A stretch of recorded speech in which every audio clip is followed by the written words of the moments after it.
as we all trust the Lord to come in a mighty way, in a special way. It starts off with the declaration. It's about God moving. So if we must see revival, and the revival that will continue, We better cling, so that new life can be new life.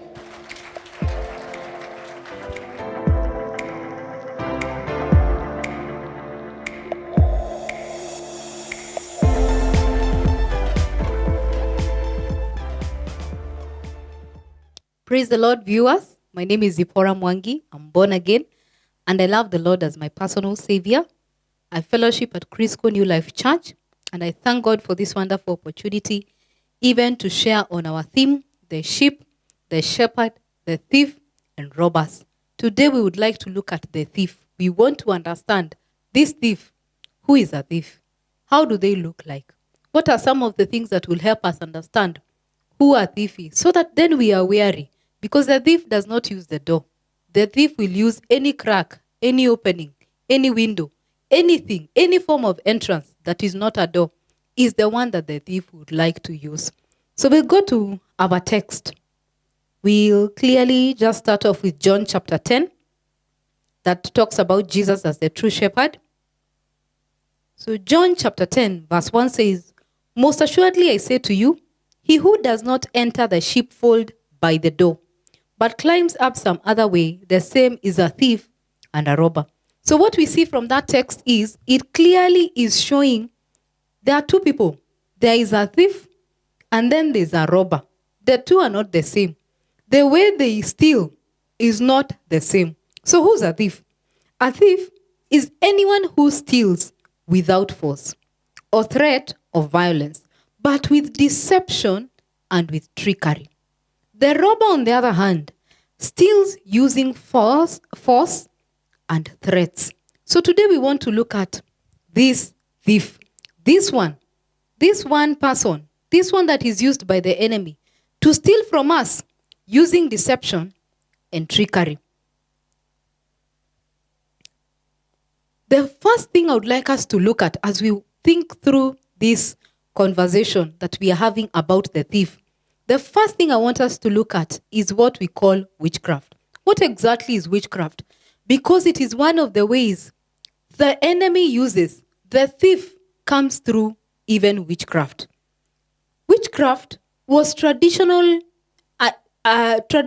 known as an exercise of invoking supernatural forces or powers to control people or events. So ideally, witchcraft is the issue of manipulation. Manipulating people or manipulating events. It involved magic or sorcery. In the West, it is considered as a work of crones, people who meet secretly in the night. They indulge in cannibalism and orgiastic rites with the devil and Satan. So the use of witchcraft, the use of magic, was for harming people. So generally, people in the past and even in modern day have been drawn greatly to the issue of witchcraft. In fact, witchcraft has crept in the kingdom, in the work of God, in the church, because many are unaware. They are unable to tell that this is it. And maybe that's why we are having this conversation, that we may be wary of the thief, the one that comes to steal from us using deception and trickery. So the most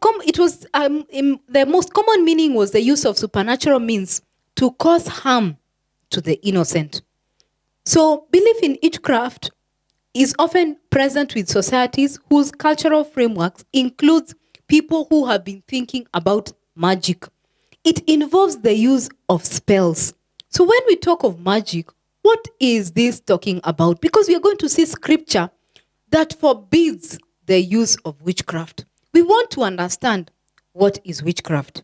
So we are saying magic is the use of powers to make things happen that would usually be impossible.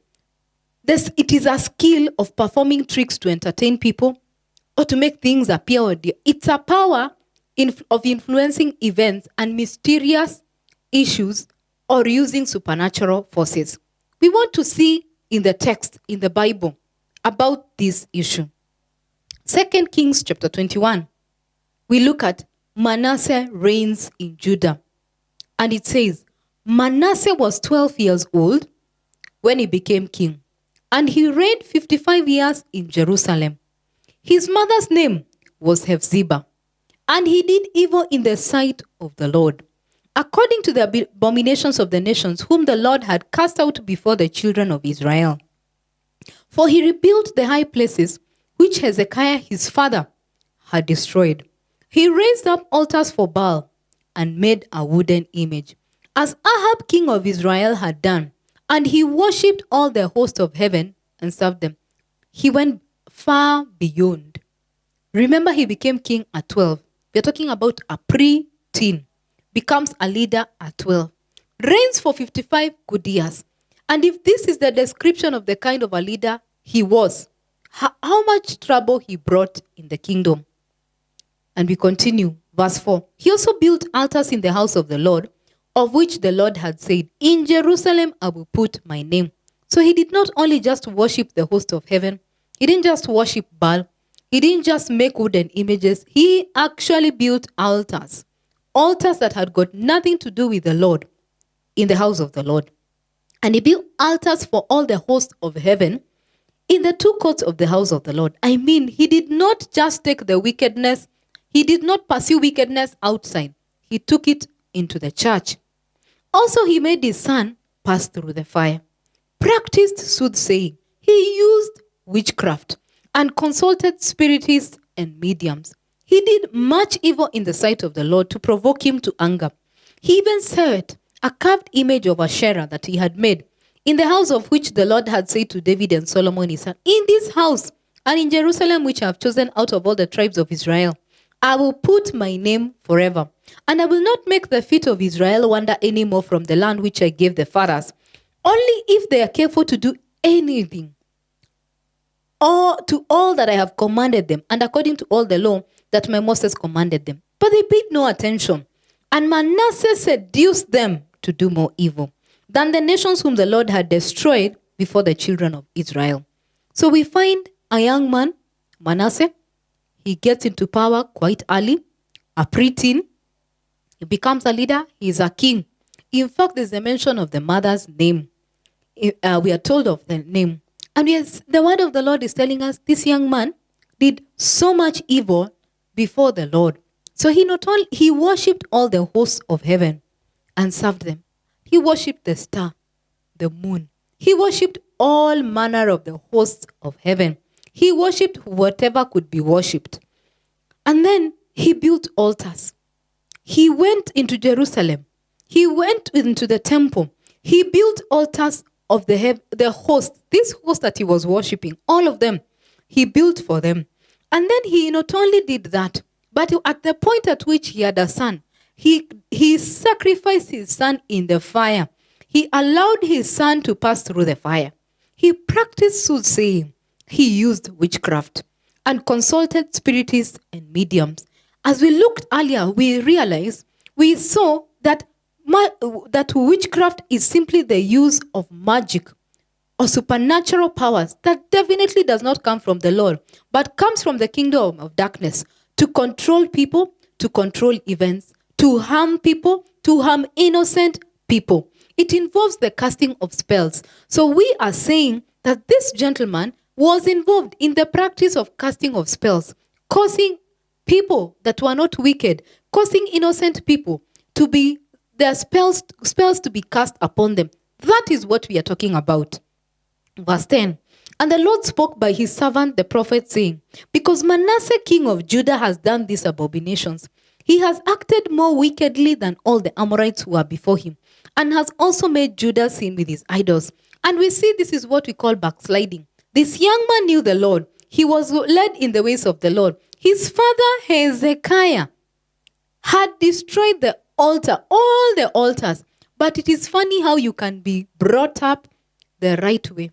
It is funny how you can have been brought up in a home that knew the Lord, loved the Lord. In fact, you watched your father as a child destroy the Asherah, destroy their idols, and yet go so far into doing worse than the previous kings.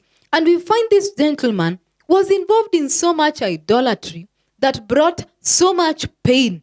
Even the Lord was annoyed with it. And verse 12 says, therefore, thus says the Lord of Israel, behold, I am bringing such calamity upon Jerusalem and Judah, that whoever hears of it, both his ears will tingle. And I will stretch over Jerusalem the measuring line of Samaria, and the plummet of the house of Ahab. I will wipe Jerusalem as wine wipes a dish, wiping it and turning it upside down. So I will forsake the remnant of my inheritance, and deliver them into the hand of their enemies. And they shall become victims of plunder to all their enemies, because they have done evil in my sight, and have provoked me to anger since the day their fathers came out of Egypt, even to this day. So we find anytime there is idolatry, anytime there is worship of the enemy, of the devil, and this is one tool that the enemy uses, witchcraft, to bring trouble, because the thief comes to steal, to kill, and to destroy. And this thief we are talking about today, one of the strategies is witchcraft, the using of spells, the using of magic, trying to control events and people. And there's that innate in desire in human beings to control events. We want to know what will happen tomorrow. We want to know what will happen to our children tomorrow. We want to know what will become of us tomorrow. And that thing has caused many even to go into deception, to be deceived, and to find themselves practicing witchcraft, like Manasseh found himself, involved in soothsaying, involved in witchcraft, involved even in consulting spiritists and mediums. And so when we look at the issue of witchcraft, we see that the Lord hates it completely. Because as we can see, the Lord is saying, I will bring calamity upon Jerusalem, that whoever hears of it, both his ears will tingle. Any minute you bring in witchcraft, where you have gone to consult a man or a woman that does not get his confirmation or his message from the Lord, you bring forth to yourself calamity. You invite calamity and destruction even in your life. The other thing I would like us to look at is what is called divination. We want to be able to identify the difference. What is divination? Divination is the practice of seeking knowledge of the future, or by the unknown, by the supernatural means. The practice of attempting to foretell the future or discover hidden knowledge by occultic or supernatural means. So divination ideally is simply trying to determine what will happen in the future. And many have been deceived, even in the kingdom, even in the church of God, that where they felt they wanted to know, how will my 2021 be? How will my 2022 be? I tell you the truth. If you seek anyone else that is not the Lord, then it means you will be deceived. And diviners today, in modern day, are not walking around with calabashes on their necks. No, they are well dressed, in suits. They look sharp. They actually look like they know the word. They are speaking from this scripture. But you must ask yourself, from whom do they get this information? Anybody that is going to tell you, please bring in money so that I can tell you what happens in your life, you need to be very wary of the same. There is that desire in us many a times to know to foretell the future. Because, for example, you've been having challenges in this COVID time and you want to determine what will happen in December. I tell you the truth. Do not go looking at the stars. Do not go reading horoscope. Do not go trying to look at astrology for help. Only the Lord can save you. And we are going to see that there are types of divination. They included the analysis of stars. It also included the analysis of moon, of entrails, of lungs, of the weather, of birds, and of fetuses. There is also human-produced phenomena studied that included the casting of lots, shooting of arrows, dropping oil in water, drinking wine, calling the dead, sprinkling water on an ox. There were also prophecies and dreams that come through diviners. You need to be wary about who you listen to. Who are you hearing from? Where is this person getting the information? There are only two kingdoms, the kingdom of darkness and the kingdom of light. The diviner gets their information from the kingdom of darkness. He does not get it from the Lord. So the diviner may tell you something about the future, but because it did not come from the Lord, you need to be wary of the same. Remember, this thing starts from the heart. If it starts from the heart, it means you must decide in your heart and then make up your mind and decide that you're going to go looking for this person. Be wary. Because if the Lord Jesus said that if you just look at a woman, then you have already sinned, then that is immorality. Then that means that even when it comes to the issue of divination and witchcraft, we need to be careful about who we hear and who we listen to. The book of Ezekiel chapter 21. The word of the Lord came to me and said from verse 18, Son of man, mark out 2 roads for the sword of the king of Babylon to take, both starting from the same country. Make a signpost where the road branches off to the city. Mark out 1 road for the sword to come against Rabbah of the Ammonites, and another against Judah, and fortify Jerusalem. For the king of Babylon will stop at the fork in the road, at the junction of the 2 roads, to seek an omen. He was going to practice witchcraft. He will cast lots with the arrows. He was going to use divination. He will consult his idols. He will examine the liver. So we are seeing this was a Babylonian concept. The issue of divination. People would use divination in the kingdom of Babylon to establish what was going to happen in their lives. Isaiah chapter 44, from verse 24, this is what the Lord says. This is what the Lord says, your Redeemer who formed you in the womb. I am the Lord, the maker of all things, who stretches out the heavens, who spreads out the earth by myself, who foils the signs of false prophets and makes fools of diviners, who overthrows the learning of the wise and turns it into nonsense. The Lord will turn to nonsense the message and information that you get from any diviner. I tell you the truth, you had better seek the Lord. May you hear from the Lord that which he expects you to do, or where he's taking you. That is why you need to have a fellowship, a relationship with the Lord to hear from the Lord. Because when you allow diviners in your life, when you allow witches in your life, I tell you the truth. Because this is the thing. You take yourself to the diviner. You take yourself to that witch so that they can tell you, they can cast spell upon someone because they have caused you harm. Remember, the issue of vengeance belongs to the Lord. It is not your place for you to avenge yourself. And the New Living Translation actually says, I expose false prophets as liars and make fools of fortune tellers. I cause the wise to give advice, thus proving them to be fools. You know, in the West, we find people that when actually people are having events, we have people who have different terms and they call themselves fortune tellers. And brethren have taken themselves there. Born again people have taken themselves to because they want to have their palms read. Because they want to be told what will become of them tomorrow. The Lord desires, and he says very categorically, that in the matter of divination, he will cause it to be foolishness even before him. Let us look at Leviticus chapter 19, verse 26. Do not eat meat with the blood in it. Do not practice divination or seek omens.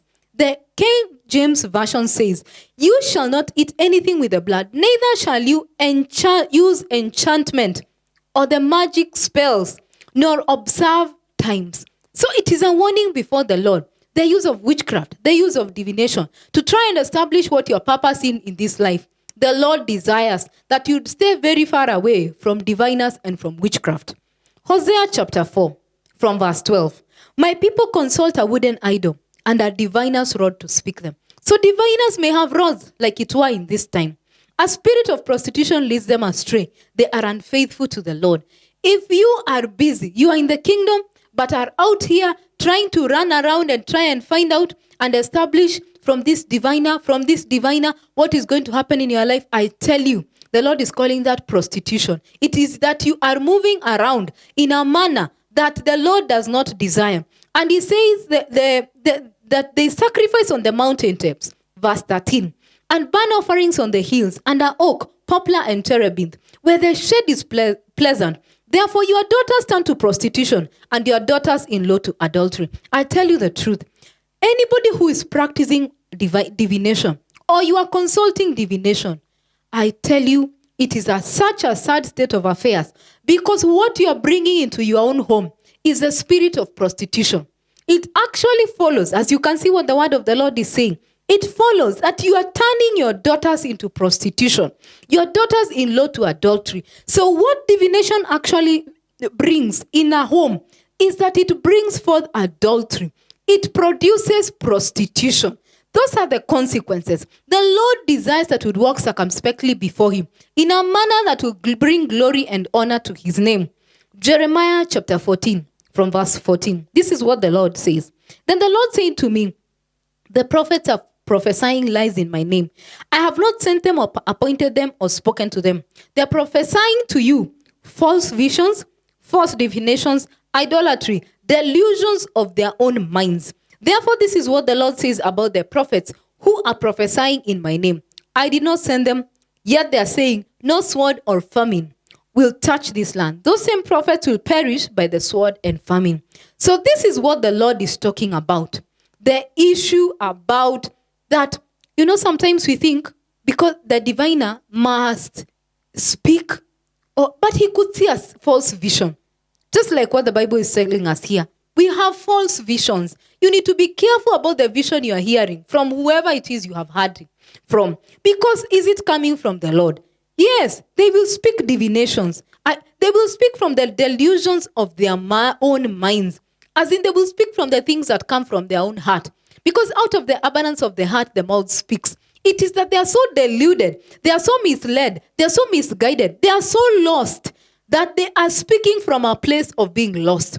Please note that a blind man cannot lead another blind man.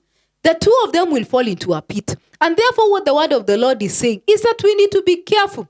We need to be wary, extremely careful, to remember that the Lord desires we walk circumspectly. Finally, this is what the Lord desires. 1 Timothy chapter 2. Pray for all men.